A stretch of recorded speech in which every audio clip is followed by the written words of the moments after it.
আমি সাজিদুল মণ্ডল। আজকের আলোচনা বিষয়ে শঙ্খ ঘোষ, আর আমি তার একটা হেডিং দিয়েছি, দেখুন, বাজরে দাঁড়ের শব্দ। আসলে বাজরে দাঁড়ের শব্দের কবি হিসাবে উল্লেখ করার চেষ্টা করেছি আমি। তবে হ্যাঁ, এখানে একটা জিনিস জানিয়ে রাখি, এই ভিডিওটি আপনাদের যে কোনো পরীক্ষার জন্য কাজে আসবে। বিশেষ করে এই মুহূর্তে যারা নবম দশম SLS2 ইন্টারভিউ দিতে যাবেন, শঙ্খ ঘোষ সম্পর্কে যতটুকু জানার দরকার ঠিক ততটুকু তথ্য আপনাদের সামনে উপস্থাপন করার চেষ্টা করেছি এবং আশা করবো এই তথ্যটি আপনাদের অনেকটা উপকারে আসবে। আর এই ইউটিউব চ্যানেলে যারা নতুন, অবশ্যই তাদের কাছে ছোট্ট রিকোয়েস্ট, আপনারা এই ধরনের আরও ভিডিও পেতে অবশ্যই আমার চ্যানেলটি সাবস্ক্রাইব করে পাশে থাকুন। তো চলুন আজকে একটু আলোচনা করি কি আছে এবং কি কতটুকু জানার দরকার। দেখুন, প্রথম হচ্ছে জন্ম ও জন্মস্থান। 1932 খ্রিস্টাব্দের 5 ফেব্রুয়ারি অবিভক্ত বাংলার চাঁদপুরে মামাবাড়িতে জন্মগ্রহণ করেন।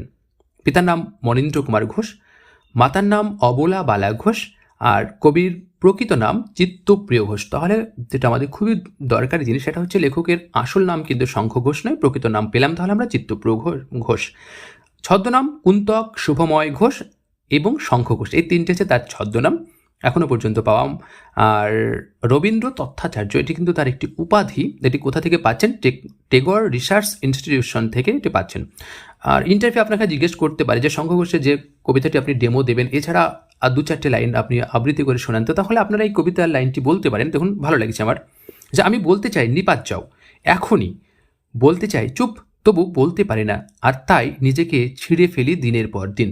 এটা তার ধ্বংস করো ধজ্জা বলে একটি কবিতার কিছু লাইন আমি উদ্ধৃত হিসেবে এখানে উল্লেখ করলাম। তবে এখানে একটা জিনিস জানিয়ে রাখি, এখানে আপাতত শঙ্খ ঘোষের কাব্যগ্রন্থ সম্পর্কে আলোচনা করব। বাকি উপন্যাস বা অন্যান্য নিয়ে পরে আরেকটি ভিডিও বানানোর চেষ্টা করব। যদি আপনারা ইন্টারেস্ট থাকেন তো অবশ্যই জানাবেন। দেখুন, রবীন্দ্র বিষয়ক গ্রন্থ আমি কিছু হেডিং দিয়েছি এবং তিনি কিছু রবীন্দ্র বিষয়ক গ্রন্থ লিখেছেন। কীরকম গ্রন্থ দেখুন: ওকাম্ফর রবীন্দ্রনাথ, এ আমির আবরণ, কালের যাত্রা, কালের মাত্রা ও রবীন্দ্র নাটক, আর ছন্দের বারান্দা, আর দামিনীর গান। এগুলো হচ্ছে রবীন্দ্রনাথকে কেন্দ্র করে তার লেখা কিছু গ্রন্থর নাম আমি আলোচনা করলাম। আপনাদের জিজ্ঞেস করতে পারে যে শঙ্খ ঘোষ রবীন্দ্রনাথকে নিয়ে কিছু বই লিখেছেন, তার 2-1টি নাম বলুন। তখন তার এবার কাব্যগ্রন্থগুলো একটু জেনে নিই আমরা, তারপর সেগুলো আলোচনা করছি বিস্তারিত। দেখুন, প্রথম কাব্যগ্রন্থ পাচ্ছি দিনগুলি রাতগুলি, নিহিত পাতাল ছায়া, তারপরে এখন সময় নয়, শ্রেষ্ঠ কবিতা, আদিম লতা গুল্মময়, মূর্খ বড় সামাজিক নয়, বাবরের প্রার্থনা, তুমি তো তেমন গৌরী নও, পাজরে দাঁড়ে শব্দ, পোহর জোড়া ত্রিতাল, আর মুখ ঢেকে যায় বিজ্ঞাপনে, বন্ধুরা মাতি দরজায়, ধুম লেগেছে হৃদকমলে, লাইনে ছিলাম বাবা। এরকম আরও কাব্যগ্রন্থ রয়েছে। আমি এখানে আপাতত কয়েকটি কাব্যগ্রন্থ উল্লেখ করলাম। এবার আমরা আলোচনায় দেখে নেব বাকি কাব্যগ্রন্থ সহ অন্যান্যগুলো।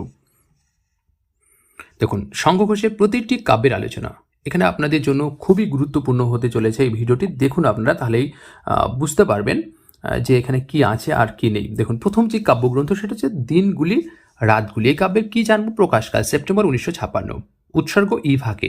এটি কবির প্রথম কাব্যগ্রন্থ। তাহলে আপনাকে পরীক্ষা দিতে পারে যে শঙ্খ ঘোষের লেখা প্রথম কাব্যগ্রন্থের নাম কি? কবিতার সংখ্যা 33টি। আরেকটি কাব্যগ্রন্থ নিহিত পাতাল ছায়া, প্রকাশকাল জুন 1967, আর উৎসর্গ সুতপা ও প্রদ্মন্যকে উৎসর্গ করছেন। আরেকটি কাব্যগ্রন্থ এখন সময় নয়, প্রকাশকাল মে 1967, কবিতার সংখ্যা 27টি। এই বইটি আসলে মাত্র এক ফরমার কবিতার বই, যদিও এই বইটি পরবর্তীকালে প্রকাশিত নিহিত পাতাল ছায়া কাব্যগ্রন্থের অন্তর্ভুক্ত হচ্ছে কিন্তু। তাহলে এটা ছোট্ট একটি বই, তার জন্য পরে আরেকটি কাব্যগ্রন্থের সঙ্গে সংযুক্ত হচ্ছে। শ্রেষ্ঠ কবিতা তার দেখি প্রকাশকাল এপ্রিল 1970।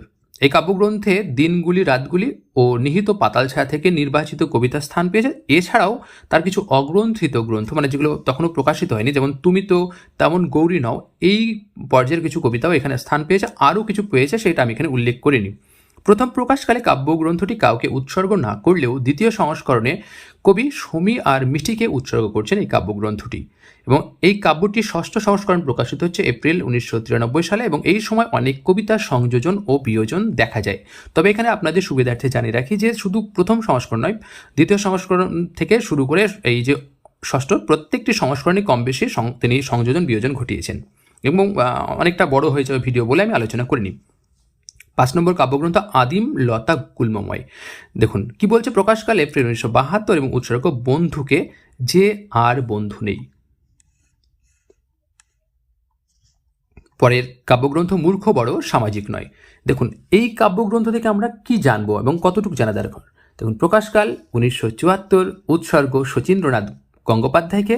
আর এই কাব্যগ্রন্থের জন্য 1977 সালে তিনি কিন্তু দিল্লি বিশ্ববিদ্যালয় থেকে নরসিংহ দাস পুরস্কার লাভ করছেন। আর একটি কাব্যগ্রন্থ অর্থাৎ বিখ্যাত কাব্যগ্রন্থ বাবরের প্রার্থনা, এটির প্রকাশকাল দেখুন আগস্ট 1976, কবিতার সংখ্যা 47টি, উৎসর্গ রূপমকে, এবং ব্যাকেটে এইভাবে লেখা আছে জন্মদিন, অর্থাৎ জন্মদিন উপলক্ষে 3 জনকে তিনি উৎসর্গ করছেন। 1977 সালে অকাদেমি পুরস্কার লাভ করছেন এই কাব্যগ্রন্থের জন্য, অর্থাৎ এই যে বাবরের প্রার্থনা কাব্যগ্রন্থের জন্য।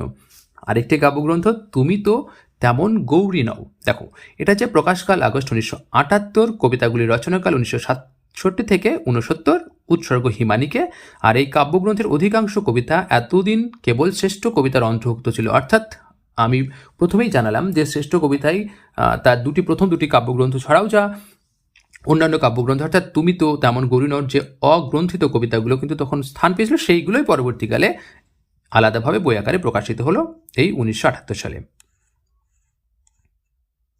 আরেকটি আমরা কাব্যগ্রন্থ দেখে নেব, সেটা হচ্ছে দেখুন পাঁজরের দ্বারের শব্দ। প্রকাশকাল এপ্রিল 1980, কবিতার সংখ্যা 60টি, এবং এই কাব্যগ্রন্থের প্রতিটি কবিতা মাত্র 4 পংক্তির। আরেকটি কাব্যগ্রন্থ প্রহর জোড়া ত্রিতাল। প্রকাশকাল জানুয়ারি 1982, কবিতার সংখ্যা 48টি, উৎসর্গ সুব্রতা ও অশ্রুকে। এই কাব্যগ্রন্থের জন্য কবি 1982 সালে কুমারন আসান ত্রিবান্দ্রম থেকে তিনি এই পুরস্কারটি লাভ করছেন। তার বিখ্যাত আরেকটি কাব্যগ্রন্থ মুখ ঢেকে যায় বিজ্ঞাপনে, দেখুন প্রকাশকাল ফেব্রুয়ারি 1984, উৎসর্গ ভাস্কর চক্রবর্তী ও বাসবীকে। আর কাব্যের মূল ভাব কি, যে বিজ্ঞাপনের ভিড়ে যান্ত্রিক জীবনের আড়ালে মানুষের আসল সত্তা এবং নান্দনিকতা ঢাকা পড়ে যায়, সেই বিষয়টা এখানে তুলে ধরা হয়েছে। আরেকটি কাব্যগ্রন্থ বন্ধুরা মাটির দরজায়। প্রকাশকাল মার্চ 1984, উৎসর্গ অচিন্ত ও ঝর্ণাকে। এখানে একটা জিনিস আপনাদের জানিয়ে রাখি, অচিন্ত বলতে অচিন্ত কুমার সেনগুপ্তের কথা বলা হয়েছে। দেখুন আরেকটি কাব্যগ্রন্থ, সেটা হচ্ছে ধূম লেগেছে হৃদকমলে। প্রকাশকাল 1987, উৎসর্গ প্রণবেন্দু দাশগুপ্তকে। 1989 সালে ধূম লেগেছে হৃদকমলের জন্য তিনি কিন্তু রবীন্দ্র পুরস্কার লাভ করছেন। কবিতার মুহূর্তে একটি দুর্দান্ত বই, চাইলে আপনারা পড়ে নিতে পারেন। প্রকাশকাল জানুয়ারি 1987। কি বিষয়, যে নিজের সমগ্র প্রকাশিত কবিতা থেকে কবি বেছে নিয়েছেন মাত্র 25টি কবিতা, এবং তারপর সেই কবিতাগুলির সৃষ্টির নেপথ্য ইতিহাস লিখেছেন। খুব সুন্দর একটি বই, চাইলে আপনারা পড়তে পারেন। ভূমিকায় বলেছেন বইটির প্রথমার্ধ কি আত্মকথা। আর এই বইটির জন্য 1988 সালে তিনি শিরোমণি পুরস্কার লাভ করছেন। আরেকটি বই লাইনে ছিলাম বাবা। প্রকাশকাল জানুয়ারি 1993, আর উৎসর্গ জয়া মিত্রকে।